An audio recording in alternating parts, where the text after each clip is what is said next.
Yang semacam ini adalah orang yang benar-benar kenal dengan Allah Subhanahu wa Ta'ala. Ya, orang-orang yang ketika dia ibadahnya landasannya adalah kenal, maka kualitas ibadahnya juga akan tinggi dan pahala yang dia akan dapatkan juga akan sangat besar dan kata bisa mereka menggambarinya kecuali Allah Subhanahu wa Ta'ala.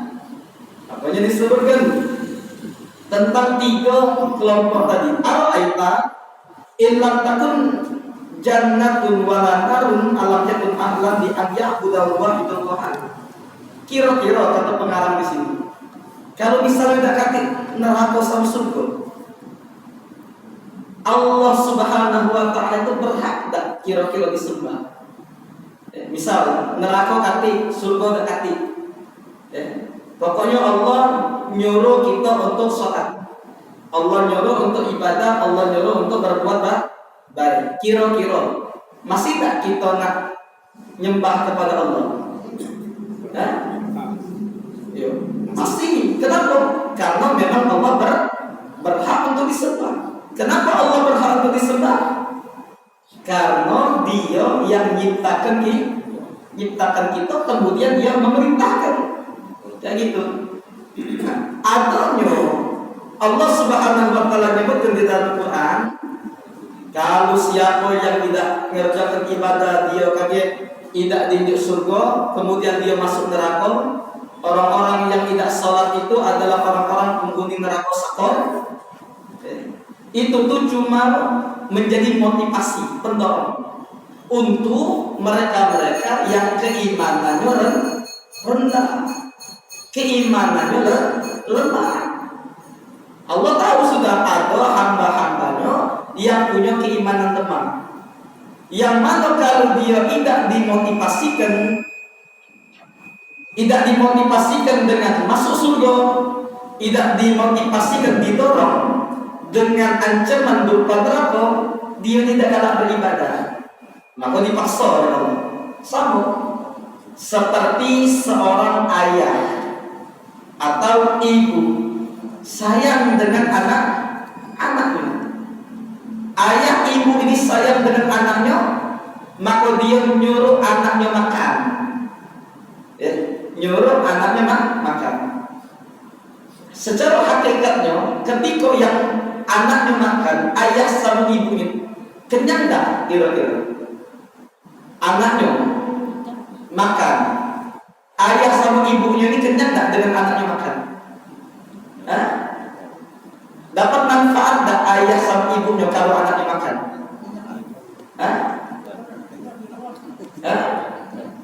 Ada tak kira-kira bacanya bang? Dapat manfaat anaknya makan, ayah ibunya ninggalin balik. Tidak bening deh. Tapi secara mujarab daripada manfaat yang makan anak, yang nyuruh bapak sama mak, sebenarnya tidak ada sama sekali manfaatnya. Anaknya makan atau anaknya tidak makan sama baik. Apa sama ibunya? Cak itu kan. Kalau dia sudah makan dia kenyang, kalau ayah sama ibunya belum makan tetap lapar dan tidak berpengaruh si anak ini makan atau tidak makan. Cek. Tapi ayah sama ibunya ini, kita ini sebagai orang tua sayang dengan anak. Kalau dia tidak makan kaget karena penyakit mah pula. Kalau dia tidak makan kaget dia kelaparan dan acak tidur pula. Kalau dia tidak makan kaget karena penyakit pula. Jadi secara murninya yang anaknya makan itu anaknya dapat manfaat atau ibunya dapat manfaat? Anaknya cuma sebenarnya. Tapi karena Rasul kasih sayang tadi, ibunya sama bapaknya nyuruh dia makan. Kata anaknya, aku tak kalah makan. Maka berarti uang ini perlu ada dorongan. Nah, dorongan ini kadang-kadang dua macam. Terkadang dorongan dengan janji-janji yang akan diberikan kepada dia, berupa sesuatu yang disukai oleh dia. Ayolah nak, Kalau kau makan kita kaget keluar di jalan main odong. Ya. Nah oleh karena dijanjikan itu anak tuh libur, jadi galak makan. Dan ketika dia makan maksa mau banyak itulah biasa dia. Tidak dia kenyang dengan anaknya makan, tidak dia lapar dengan anaknya tidak makan. Tapi manfaatnya siapa? Manfaatnya balik kepada sang anak itulah lemaknya jadi apa? Sudah dia makan kenyang, kemudian dia diajak menonton tuh diinjak hadiahmu. Itulah sebenarnya Allah itu dengan kita. Kalau pikir kita ini ayah sama ibu tadi ketika menjanjikan sesuatu yang dicintai oleh anak berupa hadiah dan sayang tak tandanya dengan anaknya sayang. Atau ini misalnya tidak mempan anaknya dari bayu kita makan, kalau makan main odong tidak mempan dia aja males aku main odong, aku tak akan makan tetap. Nah atau makan sama bapaknya sudah. Kalau saya itu kalau tidak dikerasi, kalau tidak galak makan, tali pinggang ini ngentak kam, lotan ini jadi ngentak badan. Kira-kira ketika anak sama emak sama mbaknya ngomongi tidak galak makan, kalau kaget kenegotan, sayang atau benci dengan anak? Sayang. Itu juga sebenarnya Allah sama kita. Barang siapa yang mengerjakan maksiat, barang siapa yang melakukan zina, barang siapa yang maling duit uang, barang siapa yang mabuk-mabukan, kaget dia ditetak tangan dia, kaget dia dirajam dengan 100 kali babitan batu, kaget dia dicairkan, kaget dia dicairkan, seakan-akan itu mengerikan. Ancaman-ancaman Allah itu ternyata tahap sebenarnya itulah tanda kasih sayang puncak daripada cintanya Allah kepada kita. Biar apa ada ancaman, biar menundukkan hawa nafsu kita. Ini untuk mereka-mereka yang awam. Tapi untuk orang yang sudah bercinta sama Allah tak perlu lagi yang itu. Ya.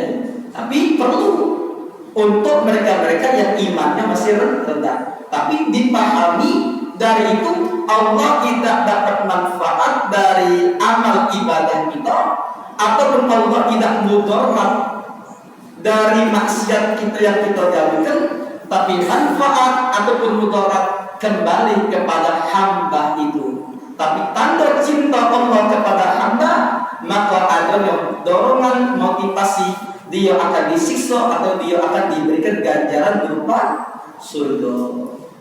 Bahkan ulama mengatakan apa yang Allah janjikan itu motivasi. Adapun hakikatnya sebanyak apapun dosa orang, ketika dia meninggal dunia, dia balik kepada iradatullah, dia balik kepada kehendak Allah. Kalau Allah mengadili dia dengan rahmat, tidak disiksa sama sekali. Ada orang meninggalnya karena maksiat, berarti suul khotimah.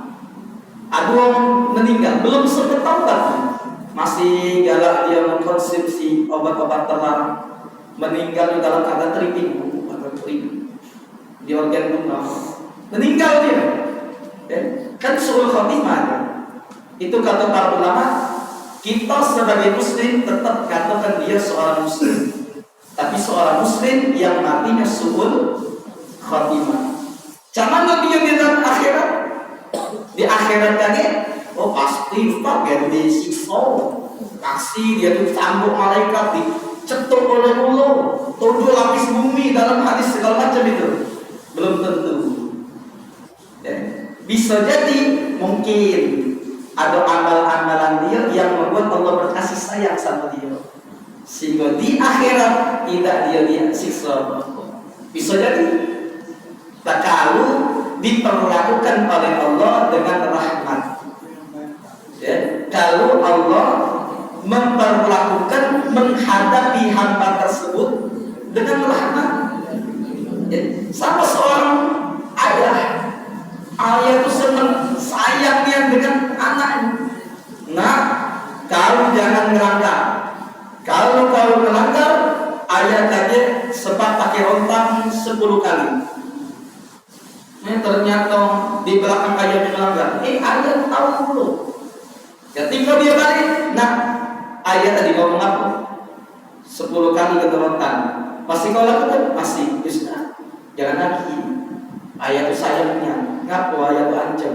Kalau cinta dengan kau. Ya sudah. Sekarang baliklah, makanlah, itulah istirahatlah. Bisa jadi itu. Walillahil mathalul a'la. Allah itu lebih baik daripada wong tua dengan anaknya. Tapi kalau Allah Subhanahu wa taala nyingok hamba yang tak hati embekan. Wala dia berkasih sayang dengan hamba Allah yang lain. Wala dia berkasih sayang dengan anaknya, berkasih sayang dengan hewan Tuhan. Tak hati dengan sifat rahmat dari dalam tubuh sudah. Berarti bisa jadi Allah akan memperlakukan dengan keadilan. Arti keadilan sama dong, ya Allah akan balas dia sesuai dengan banyak dosanya. Tapi kita sebagai hamba, sesama hamba tidak boleh menghakimi. Yang menghakimi itu adalah hak mutlak dari Allah.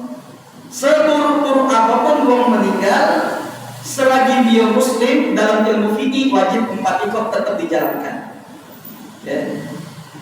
Apa dia itu? Kita harus mandikan dia, ngafali, nyolatkan, ngobrolkan. Top kita doakan. Maka membaca inilah yang pantas, yang berhak dan wajib untuk kita banyak-banyakkan doa kepada mereka. Ngapa? Saudara kita, sesama muslim, sesama seiman, seislam. Ya. Dan ada nasib dia kali di akhirat, itu kita serahkan kepada Allah. Karena tidak pernah Allah nyuruh kita untuk melok-melok menghakimi hamba-Nya. Ya. Inilah seperti di zaman Sayyidina Musa. Di zaman Sayyidina Musa kan terjadi. Apa yang terjadi? Ada kekeman besar. Ya. Kekeman besar luar biasa. Tak kata kebaikan sama sekali pernah digawain. Tak pernah dia segala macam melakukan yang baik-baik. Saking jahatnya dia, ketika dia meninggal dunia, uang yang di kampung tersebut melemparkan buang dia ke kotak sampah. Bani kepala atau kampung itu, tak usah dikubur tu, tak usah disolat tu, tak usah dimandikan, buang ke kotak sampah. Maka Allah wahyukan kepada Nabi Musa, wahai Musa, di kotak sampah itu ada hamba Fulan bin Fulan. Dia meninggal dari kota ini, dibuangi oleh kaumnya ke kotak sampah. Maka aku minta kepadamu, ajak orang untuk ambil jenazahnya, kau mandikan, kafarkan, sholatkan, kuburkan. Kaget Nabi Musa, kok ada orang. Ketika ditanya dengan orang kampung situ, apa kamu buat? Kamu tidak melakukan fardhu kifayah. Wahai Musa, kata antanan orang ini, kata banyak sama sekali. Kami yang maksiat pula, ngelesah ke kampung kami lah. Jadi untuk apa orang tidak ada? Allah wahyukan kepada untuk ngurusnya. Artinya hamba ini dicintai Allah. Walaupun dia maksiat, artinya dicintai Allah. Apa buktinya cinta Allah kepada dia? Aku disuruh untuk ngambil jasad dia dan ngurusi jenazah sampai ngubur itu. Dalam artian tidak boleh kita menghakimi hamba Allah. Tetap selagi dia muslim wajib kita urusi. Dan untuk urusan dia kali di akhirat kita serahkan kepada Allah. Kata-kata di beberapa kampung banyak jenazah jamaah di Sunki. Jamaah di Sunki kami itu banyak orang pindahan dari Makkah. Ketika mereka cerita tentang yang semacam ini, nah iya Ustaz, kami di Makkah ya. Kalau ada preman besar mati, buang uang di lantai. Dosa kan Muslim atau kafir ini? Muslim, dia sudah dosa kan? Kenapa? Ya selagi dia Muslim wajib di tempat perkara dilakukan. Kami tidak tahu. Ini sudah jadi lumrah tapi di kampung kami. Kalau orang tidak pernah ke masjid, atau orang tidak pernah melanggar sholat berjamaah, dan dia selalu dalam maksiatnya, ya sudah. Tidak boleh di kampung kami itu dia tuh dimasukkan ke masjid ataupun ke lantai. Na'udzubillah. Harusnya wong itulah. Wong itulah yang berhak untuk kita pasalkan. Kadang-kadang ada juga di Palembang ini. Terdengar dulu zaman kakek-kakek kami dulu. Ada apa namanya cerita dari nenek-nenek kami dulu. Ada di daerah tertentu kita. Ada si kaum meninggal. Memang si kaum ini tidak pernah ke langgar, tidak pernah ke masjid. Ketika meninggal dunia, nak disolatkan masjid, ditolak oleh pengurus masjid.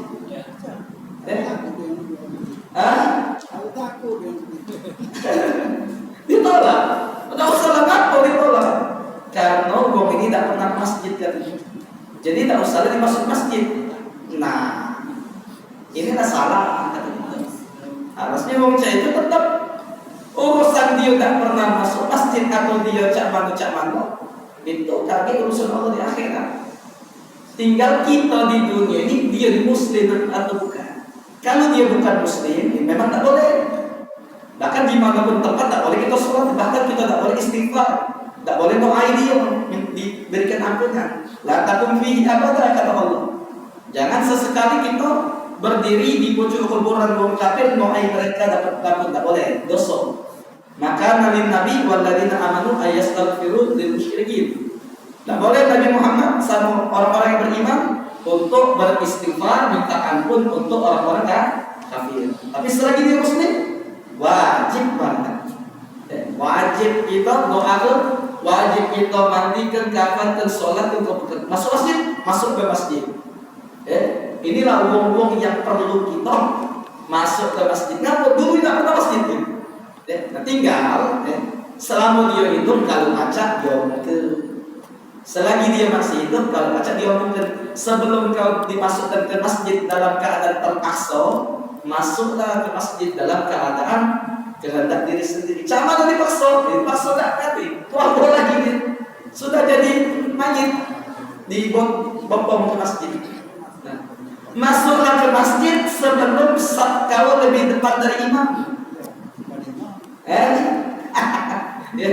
Itu. Selagi baca kita sholat di belakang imam, maka sholatlah sebelum jenazah kita di depan imam. Artinya depan imam itu disolatkan. Itu. Jadi pembahasan kita ini agak ke tasawuf, agak ke tauhid. Jadi memang tidak boleh kita menghakimi, jadi hakim. Kenapa? Allah tidak menuntut kita. Bahkan Allah tidak memberikan izin kepada kita sebagai hamba untuk jadi hakim terhadap hamba Allah. Yang berhak jadi hakim itu cuma Allah. Untuk selamatnya seorang atau celakanya tadi di akhirat. Adapun kita tinggal cuma menjalankan syariat. Syariat nyuruh kita untuk berkasih sayang dengan orang-orang pelaku maksiat, maka kita kerjakan. Apa yang kira-kira kewajiban kita sebagai fardhu kifayah, sebagai saudara muslim, maka kerjakan. Jangan kita abaikan. Ya itu. Jadi untuk urusan orang yang meninggal, walaupun dia banyak maksiat segala macam, tetap kita kembalikan nasib mereka kepada Allah. Kata para ulama, bisa jadi kalau mereka ada amalan-amalan tersembunyi berupa kasih sayang dengan anak yatim, kasih sayang dengan orang yang lemah, maka Allah juga menyayangi mereka. Dosa banyak mereka, maka kecil kata Allah untuk aku maafkan mereka.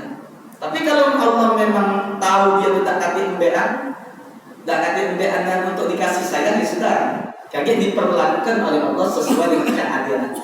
Jadi dia disiksa sesuai dengan banyak dosanya, yang kemudian kaget dia dimaafkan, kemudian itu setelahnya dimasukkan ke dalam surga setelah di laundry di dalam api neraka. Naudzubillah. Kalau baca mudah-mudahan kita tak kaget lagi yang masuk laundry yang malaikat, langsung bersih dan dimasukkan oleh Allah ke dalam rahmatnya Allah Subhanahu wa taala yang dilambangkan dengan surga. Amin ya rabbal alamin. Maka kata para ulama menyambungkan ke pembahasannya, laqad kasata dhanna bi rabbil karim, ini ataqatta annaka inna ta'buduhu mana'aka min dunil alim.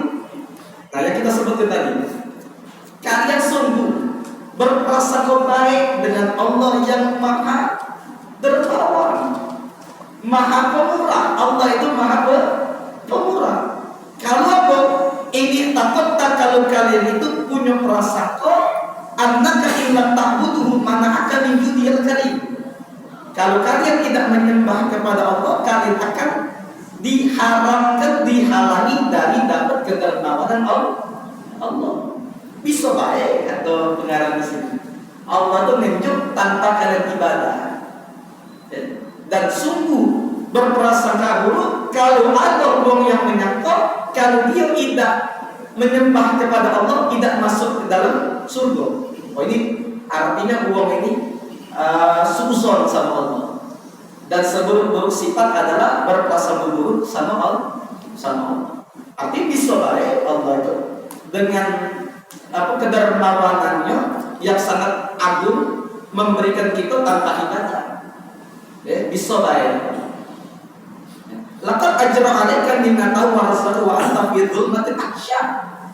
Kita di dunia ini kadang-kadang berapa kali kita selama sehari semalam itu bermaksiat? Ada tak kira-kira di sini hari ini tidak maksiat? Ada tak kira-kira di sini mata kita tidak menengok ke Allah yang diharapkan, tidak ngomongi wong, tidak mencela, tidak ngatai? Ada kira-kira? Seluruh kita setiap hari maksiat terus sama Allah. Kira-kira hari ini ada tak yang tidak makan nasi? Tidak ngerti kan? Artinya walaupun kita maksiat, tetap Allah menunjuk kebaikan kepada kita. Ngaji itu juga dia. Walaupun ini tidak boleh dijadikan landasan untuk berarti kalau cek itu nggak apa-apa kita maksiat. Nah, ini salah menanggapi perkataan semacam itu. Artinya maksiat itu tidak pantas.